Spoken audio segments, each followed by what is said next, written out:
Bora.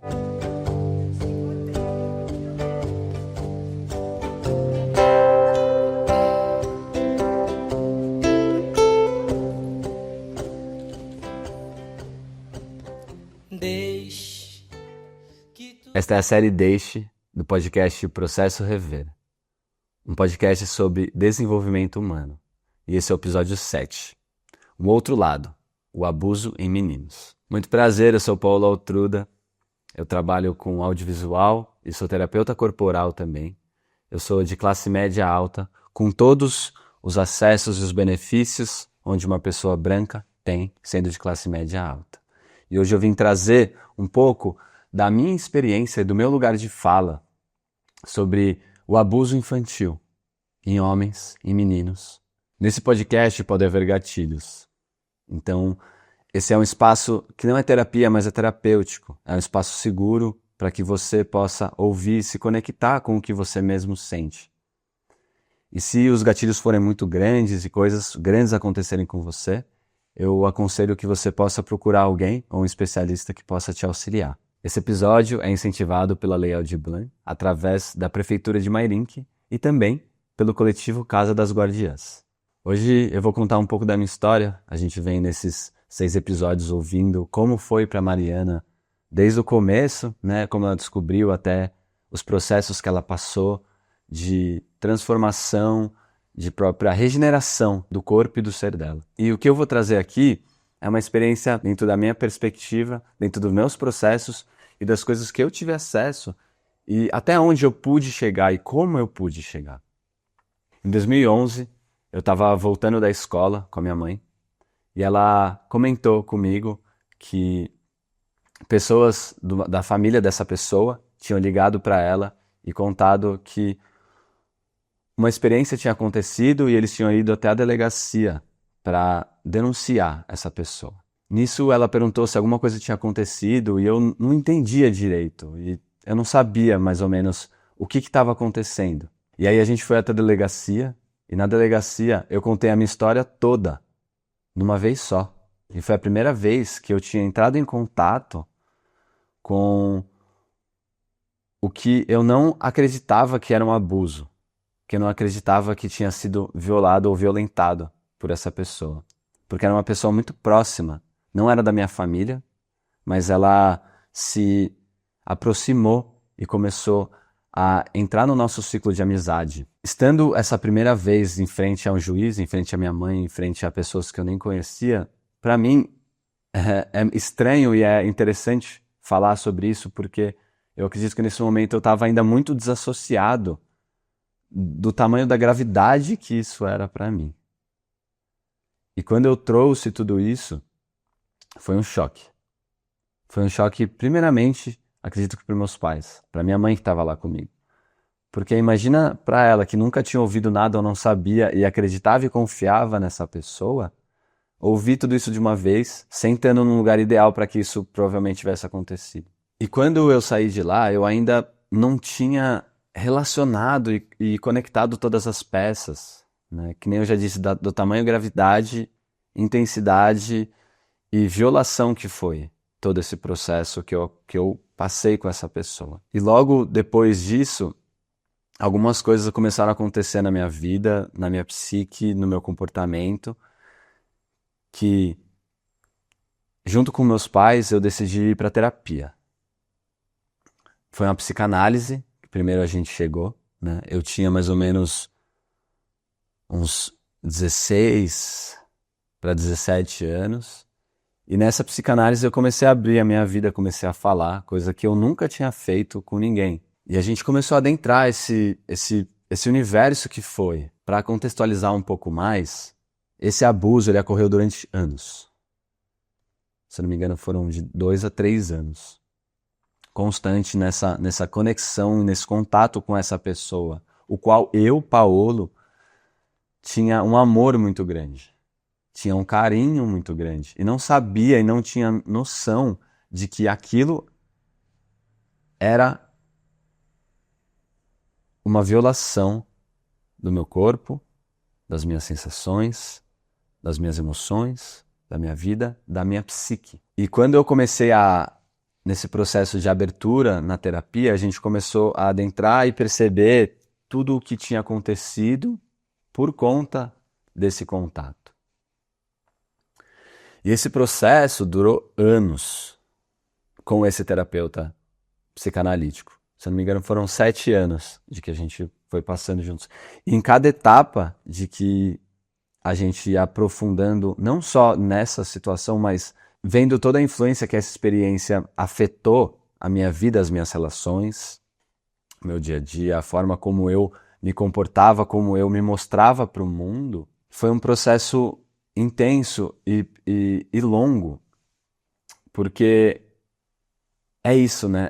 Não afeta só uma parte da nossa vida, não afeta só o lado sexual, não afeta só o lado, talvez, de eu me relacionar com uma pessoa afetivamente, mas eu percebi que afetou as minhas relações com amigos, a minha relação com o trabalho, a minha relação com a escola, a minha relação com meus pais. Afeta em muitos níveis e de diferentes formas, diferentes pessoas, né? Eu tô voltando aqui, contando de como me afetou e como foi para mim. E percebendo de que essa história, ela veio de muito de dentro para fora.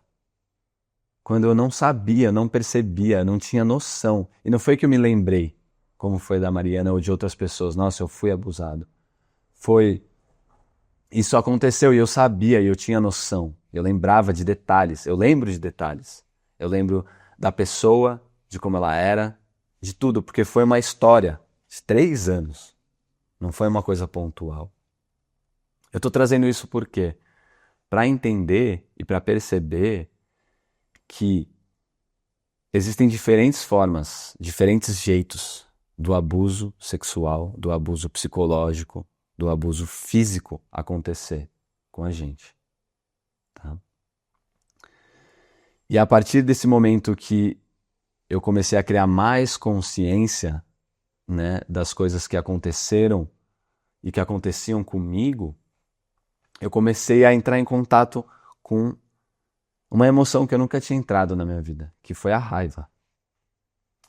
Eu venho de um lugar onde uma caixa minha, que era ser um bom menino, provavelmente veio daí. Onde eu não poderia contestar ninguém, onde eu teria que ser uma pessoa passiva, amorosa, de uma forma não onde o amor é recíproco, ou vem do coração, e sim de que eu preciso me proteger, eu preciso me fechar, eu preciso ser esse menino que apresenta todas as coisas boas para que eu possa sobreviver, para que eu possa ser amado também, para que eu possa pertencer. E se eu fizer uma costura, eu entendo que isso que eu fazia e a forma como me mostrava para o mundo desse lugar, desse bom menino, foi por conta do abuso. Foi porque tiraram, muito provavelmente, um direito meu. E como essa relação ela era afetiva, além de ter sido uma agressão, né, uma forçado, ela criou coisas mais profundas de relação. Você lembra de ser forçado ou você era convencido, meio manipulado, e por isso que você não reconhecia que era um abuso? Eu não reconheci que era um abuso porque foi criada uma relação de amor, de afeto e de carinho. Eu não fui forçado a fazer coisas, ninguém tocou no meu corpo forçadamente, mas eu fui manipulado mentalmente, emocionalmente, para que eu fizesse coisas que aquela pessoa queria. E acho que isso traz um contexto um pouco diferente, pelo menos do que eu vejo geralmente que acontece. Porque ao mesmo tempo era como se eu tivesse ido também atrás. Porque se criou uma relação, se criou um afeto, se criou um carinho. E essa pessoa, ela era muito treinada, eu falo isso, ela era muito treinada mentalmente e psicologicamente para conseguir dar essa volta para que isso nunca tenha sido falado, porque foi falado depois de muitos anos. E não porque a minha mente apagou. Não foi isso. Porque geralmente num trauma a mente ela tenta apagar, né? Porque a dor é tão grande. Eu vejo que eu apaguei algumas coisas de lembranças. Acho que do tempo ainda para mim é meio confuso às vezes o tempo, mas a lembrança em si das coisas que aconteceram e como aconteceram não foram nunca apagadas. E falando sobre esse acesso da raiva que aconteceu dentro de um espaço seguro, do espaço terapêutico, não lembro exatamente como foi, mas me veio à memória a lembrança dessa pessoa e eu comecei a sentir raiva na cadeira. Estava sentado e eu falei, nossa, o que é isso que está vindo no meu corpo? Por que isso está vindo? Isso é estranho, isso é feio, isso é errado. E aí, nesse momento, meu terapeuta falou uma coisa que hoje eu não acredito mais que é dessa forma, mas naquele momento foi muito necessário. Ele falou, é isso, essa é a raiva. Ela é assim, ela é feia. Ela é isso que você está sentindo. E expressa. Eu comecei a sentir ela no meu corpo e eu senti ela nos meus braços, nas minhas mãos. Foi um acesso pequeno, depois eu saí e eu lembro que eu estava andando na rua e eu senti uma vontade de sei lá, de quebrar alguma coisa. Eu até senti vontade de me jogar da ponte, não porque eu queria me matar, mas porque era tanta energia que tinha dentro de mim e que eu nunca consegui colocar pra fora, que eu sentia que eu precisava bater em alguma coisa, colocar ela pra fora de alguma forma. E eu tinha zero recursos, eu tinha zero entendimento sobre isso, né? Sobre as emoções. E ali foi o meu primeiro acesso o que hoje eu acho que é necessário, que é entrar em contato com as nossas emoções, sobre o que nos aconteceu. E o tempo foi passando, a vida foi acontecendo, né? Eu já era um pouco mais velho, eu fui fazer os meus caminhos de vida. E teve um outro momento que isso aconteceu e que uma outra emoção veio à tona, que foi quando eu tinha voltado de uma viagem e eu ouvi um áudio de uma pessoa falando que ela tinha experienciado e visto essa pessoa que fez esse abuso de novo. E nesse momento que eu ouvi essa mensagem, eu entrei em pânico. Eu estava numa padaria com a minha mãe e quando eu ouvi, eu entrei em pânico e entrei em muito medo. Comecei a ter muito medo. De ver, de lembrar. Eu fiz uma imagem na minha mente daquela imagem que a pessoa descreveu. E aí eu pensei de novo, nossa, isso ainda não tá não curado, porque não é um lugar que eu acho que eu vou chegar na minha vida nunca, dessa ferida, é uma cicatriz, né? Uma cicatriz, quando ela ainda tá aberta, ela dói se você toca. Mas quando ela tá regenerada, você toca, você sente, você vê e você lembra. Então eu pensei, ainda tem muitas camadas sobre isso. Ainda tem coisas que eu sinto sobre isso. Porém, por não ter uma estrutura psicológica, emocional desenvolvida, provavelmente eu coloco tudo para baixo. Provavelmente eu me anestesio de alguma forma. Eu não entro em contato com o que é profundo sobre essa história. E eu vi que foi um mecanismo de defesa meu, de alguma forma, não lidar com isso. Porque, fazendo agora uma relação aos homens e a minha própria experiência como homem, numa sociedade patriarcal, machista, onde não se fala sobre sentimentos e emoções, principalmente se você é homem, onde você não pode chorar, onde você não pode mostrar que você tem vulnerabilidade, que momentos você vai estar frágil, que momentos você vai ter medo.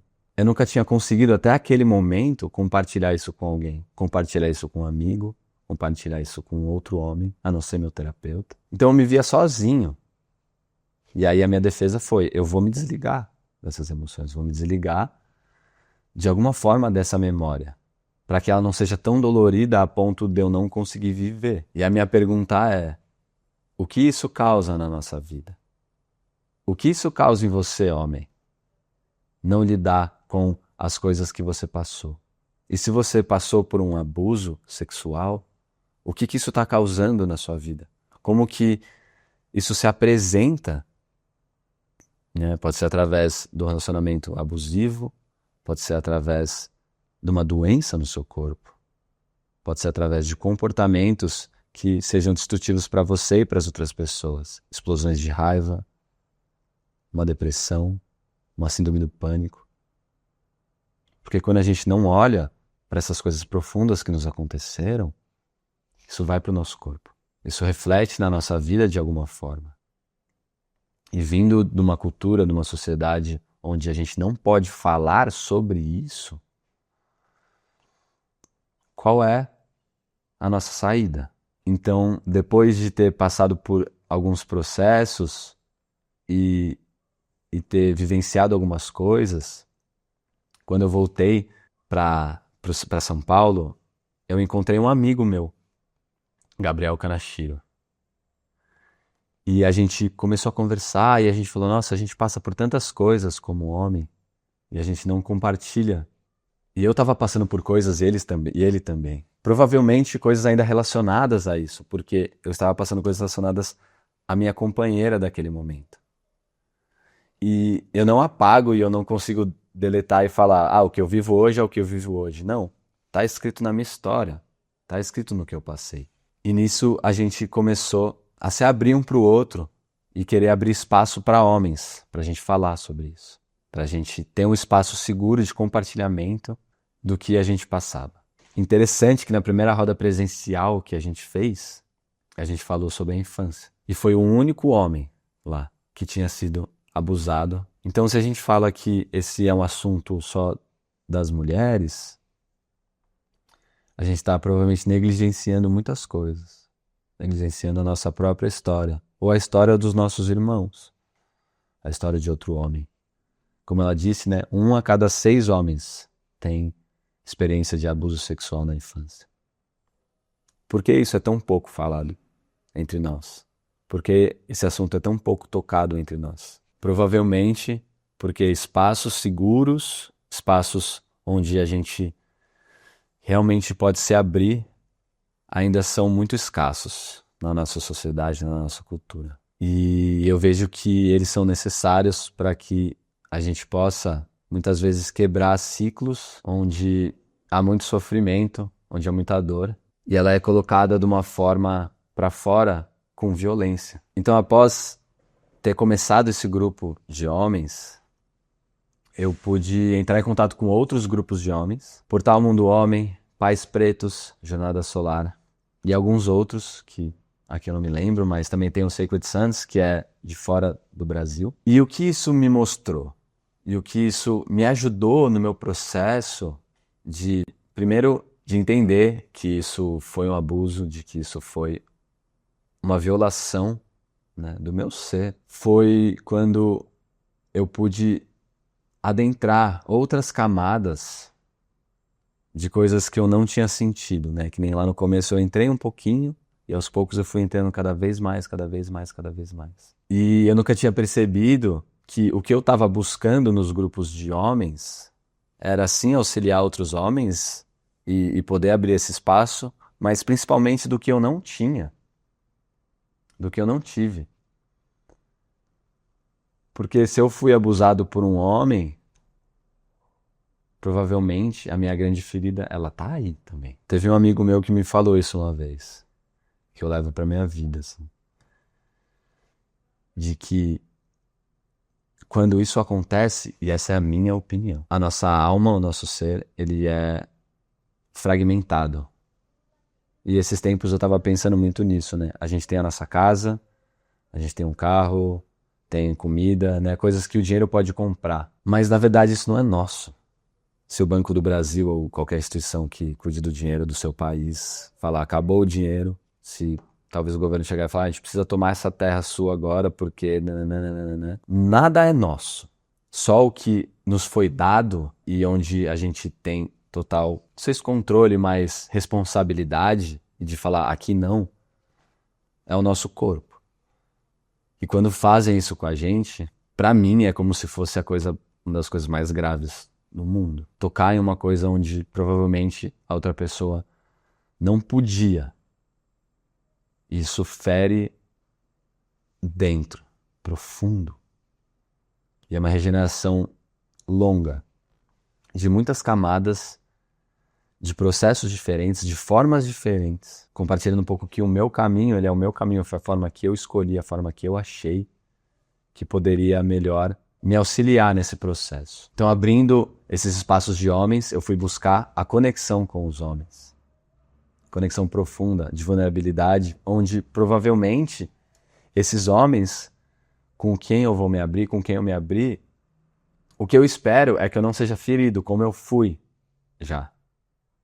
Porque foi através disso, foi numa abertura para um homem de amizade, de amor, de afeto, de carinho, onde eu era uma criança de 8 anos e isso aconteceu. Foram muitos passos para que eu pudesse começar a entender que para mim isso iria funcionar. E esse foi um caminho que eu escolhi, um caminho que eu vi que poderia ser, apesar das minhas resistências, né? E sempre com um acompanhamento. Desde que eu descobri que isso tinha sido um abuso, eu tive a oportunidade, o privilégio de nunca não ter um acompanhamento. Isso me ajudou a minha estruturação, ajudou a cada processo que eu fui fazendo e abrindo, foi me dando auxílio.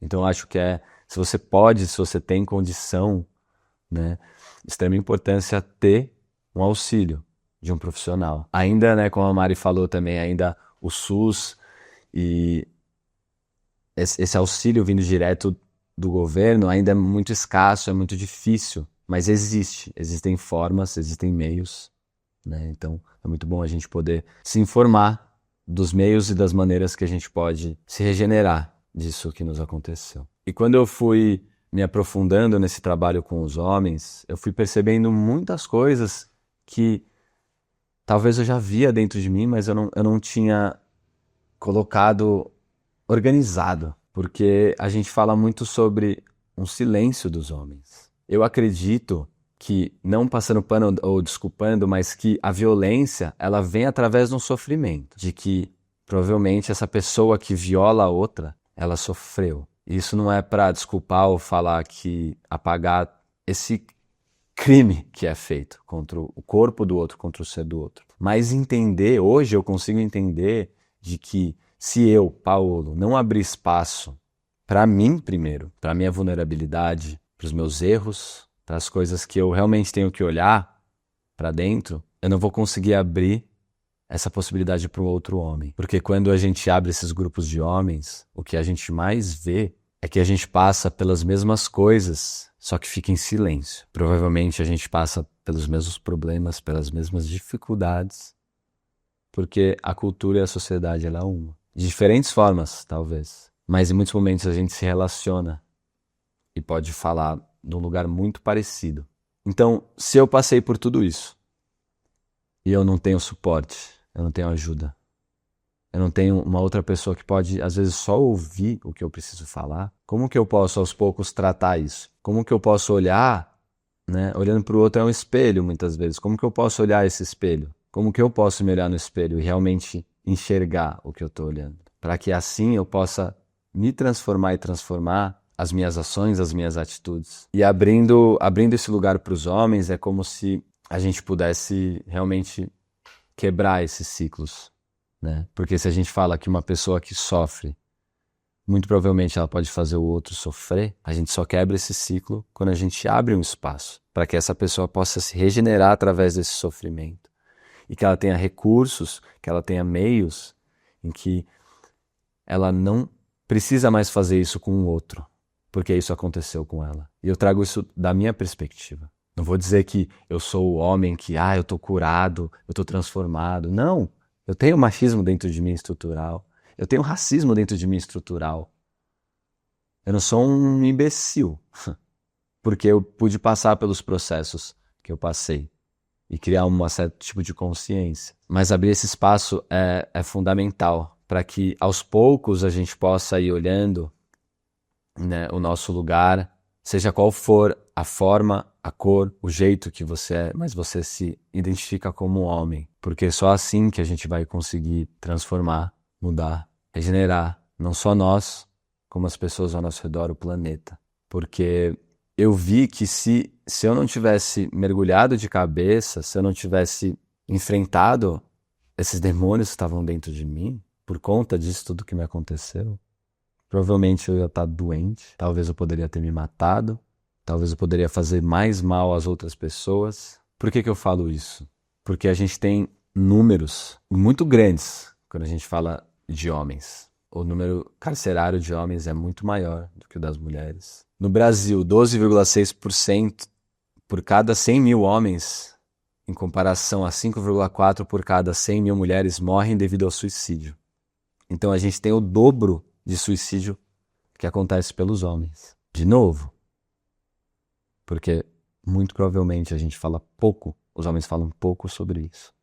Isso é cultural, isso é estrutural, isso faz parte da sociedade que a gente criou. Então eu trago esses poucos dados, né, para a gente ter um pouco de consciência do que isso pode afetar a gente como homem. Você falou um pouco desses demônios, assim, você consegue trazer mais exemplos de como isso te afetou e essas emoções que você entrou em contato, o que é que você viu, o que foi que precisou transformar? Como eu disse no começo, né, essa caixa do bom menino, ela faz com que, experiência própria, esses demônios sejam colocados dentro de uma proteção muito grande, onde eu tenho que mostrar que eu sou uma pessoa boa. E no fundo, eu carrego as minhas sombras, eu carrego os meus demônios, onde muitas vezes eu tenho que lidar com eles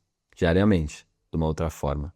Mas o que eu vejo que aconteceu era muito na forma em que eu me relacionava com as pessoas. Então, voltando um pouco nessa história, muitas vezes eu fazia coisas que eu não queria, mas eu fazia porque eu amava, porque eu gostava. Eu vejo que um desses demônios foi eu precisava de qualquer forma agradar as pessoas. Eu precisava de qualquer forma fazer coisas que muitas vezes eu não queria. Não num lugar de, eu sou criança, eu preciso tomar banho, eu não quero, então eu vou tomar banho pra agradar meu pai e minha mãe. Não. É nesse lugar onde era muito difícil de eu dar limite do que eu realmente queria ou não queria fazer. E aí eu ia para o outro lado, de que eu faço tudo para eu ser aceito, para eu ser amado, para eu fazer parte. Que é o que acontecia. Que muitas vezes, por uma ideia minha, eu não queria dar aquilo que aquela pessoa queria, mas eu me sentia obrigado a fazer isso, porque só assim eu ia ser amado, aceito, querido por aquela pessoa. Então, eu vejo que isso me acompanhou por muitos anos, onde eu construí uma caixa, construí uma forma de que tá sempre tudo bem, tá sempre tudo certo. E eu vou passar por cima do meu corpo, eu vou passar por cima de várias necessidades minhas para agradar a outra pessoa. Isso vira um bololô dentro de uma relação. Eu me perdia no outro. Eu perdia o meu limite. E foi isso que aconteceu. Eu perdi o meu limite com aquela pessoa que abusou de mim. Eu sentia que eu não poderia falar não. E nesse processo emocional, entrando em contato com esse próprio não, foi quando eu conheci a bioenergética. Através do meu amigo Gabriel Kanashiro também, de quando a gente começou o nosso primeiro projeto, Ponto de Partilha, que era um projeto voltado para homens. Eu pensei muito em que eu tinha chegado até um certo ponto com a psicanálise em que eu tinha parado. A minha mente tinha entendido muitas coisas, mas estava faltando o corpo. Tem até um amigo meu que fala que eu vivia muito para cima. Quando ele me conheceu, eu vivia muito para cima, muito na mente. Minha energia estava aqui, descorporificado mesmo. E com a bioenergética, eu comecei a adentrar mais o meu corpo, porque eu vejo que foi uma fuga minha. Se o abuso acontece através do corpo, por que eu vou ficar nele? Se é doloroso, se é difícil. E aí eu saí. E aí pela bioenergética, eu comecei a voltar. Eu tive muitos acessos intensos por estar apenas mexendo o meu corpo. Né? Na bioenergética o que acontece, pelo meu entendimento, a gente tem o conteúdo mental e a gente tem o conteúdo corporal, que é ligado. Então muitas vezes eu trabalhava o conteúdo mental e depois eu ia para o corpo. E quando a gente faz esses exercícios que a gente chama de acting na bioenergética, conteúdos mentais também vêm através do corpo, porque a nossa mente apaga o que a gente não conseguiu lidar. Mas o nosso corpo, ele lembra. E através da bioenergética, eu pude começar a entrar em contato mais com as minhas emoções. E esse caminho das emoções, eles foram se abrindo. Foi abrindo cada vez mais, cada vez mais. E eu acabei caindo no Amani, que é uma técnica corporal, é uma terapia corporal, onde a gente abre pontos no corpo para que você possa entrar em contato com as suas emoções. E trazendo um pouco, de novo, para essa história do abuso, lá eu tive grandes acessos que eu nunca tinha tido em nenhum outro lugar. Eu tive lembranças e memórias que eu não tinha. E eu pude sentir coisas que eu achava que era errado. Eu senti tristeza, eu senti medo, eu senti raiva sobre tudo o que me aconteceu. E sendo conduzido por terapeutas e por esse grande processo que é adentrar o corpo, eu pude atravessar coisas que eu jamais tinha atravessado. Eu vejo que o abuso, ele causa, muitas vezes, ele pode causar atrás de várias camadas uma fragilidade muito grande, que é o fragmento desse corpo, que é o fragmento dessa alma, que pode gerar doenças psicológicas, corporais, físicas. E num contato, num acesso com essas emoções e com essa própria história, eu pude aos poucos criar uma estrutura para que eu pudesse lidar cada vez melhor, para que eu pudesse atravessar coisas que eu nunca tinha atravessado quando eu era criança. E isso abriu uma possibilidade tão grande na minha vida que hoje eu me vejo em outro lugar, me relacionando de outras formas com outras pessoas, tendo uma outra postura na minha vida. Não sou curado, não tô 100%, mas eu tô vivo, tô vivendo. Ter uma vida digna. Quando eu falo uma vida digna, nesse aspecto de que esse sofrimento e esse trauma, ele faz parte da minha vida, ele faz parte da minha história, mas hoje ele não toma de conta das minhas ações. Sempre vai sair uma coisa ou outra ali, né? Porque faz parte do processo, faz parte das camadas. Mas hoje eu me vejo muito mais inteiro em mim, muito mais consciente das minhas ações, consciente de como eu me comporto, de como eu me mostro para o mundo também. Porque quando a gente deixa para baixo, quando a gente não fala sobre isso, fica num submundo, fica num lugar escondido.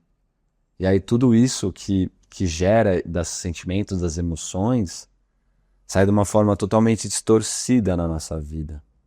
Gera violência, gera desgaste meu, das outras pessoas, das relações de trabalho, relações afetivas, de amizade, na nossa própria relação com nós mesmos. Então né, eu falo a gente, tô falando um pouco dessa perspectiva minha, mas quando eu falo a gente é sobre os homens, né, sobre esse lugar que provavelmente seja tão intocado, seja tão difícil de olhar, difícil de falar, que fica escondido. E a minha pergunta é, se isso aconteceu com você, de alguma forma, pode não ter sido igual a minha história, da mesma forma que aconteceu comigo, aonde é que está isso?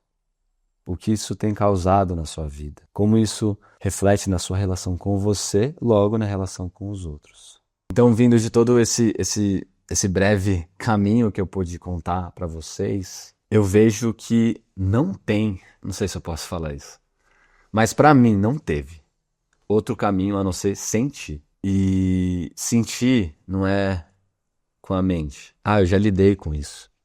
Já lidei com a minha raiva. Eu já lidei com o meu medo, eu já lidei com a minha tristeza. Não. É no corpo, é nas sensações. A emoção, ela é uma energia, nem tô falando de energia muito, sabe, etérica, espiritual, se a gente falar. Energia física, né? Como se a gente acendesse uma luz.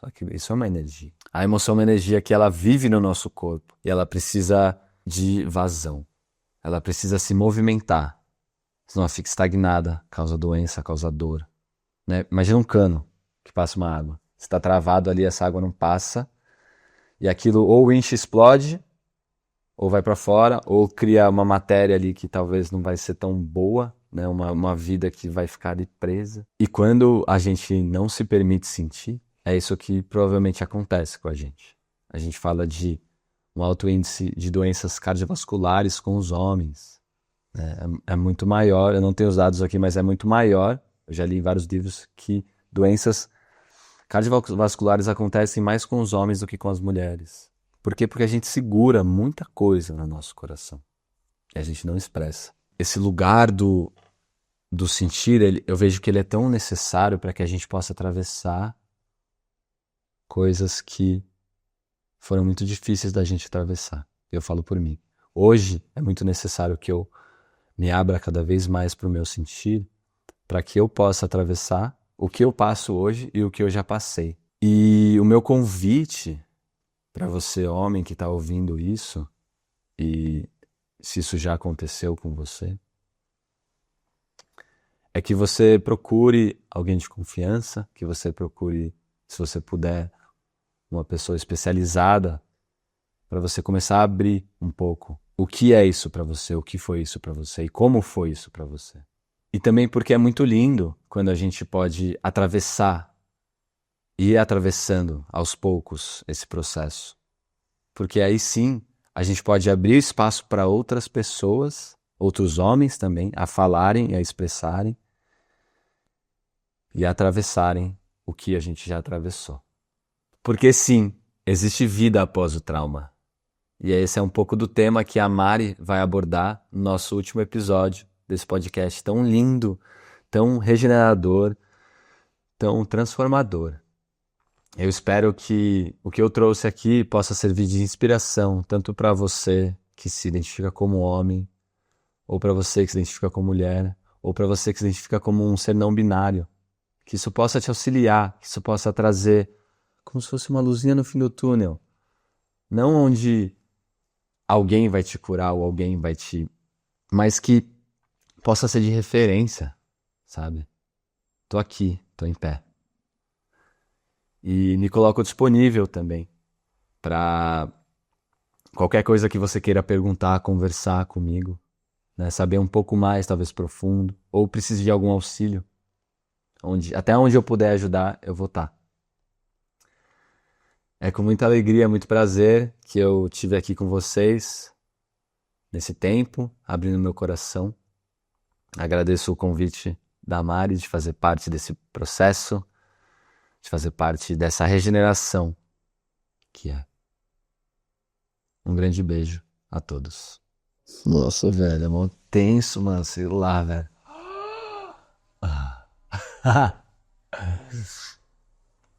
É louco, assim, porque por mais que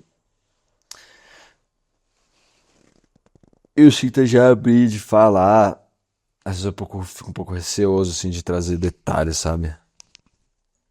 Tipo,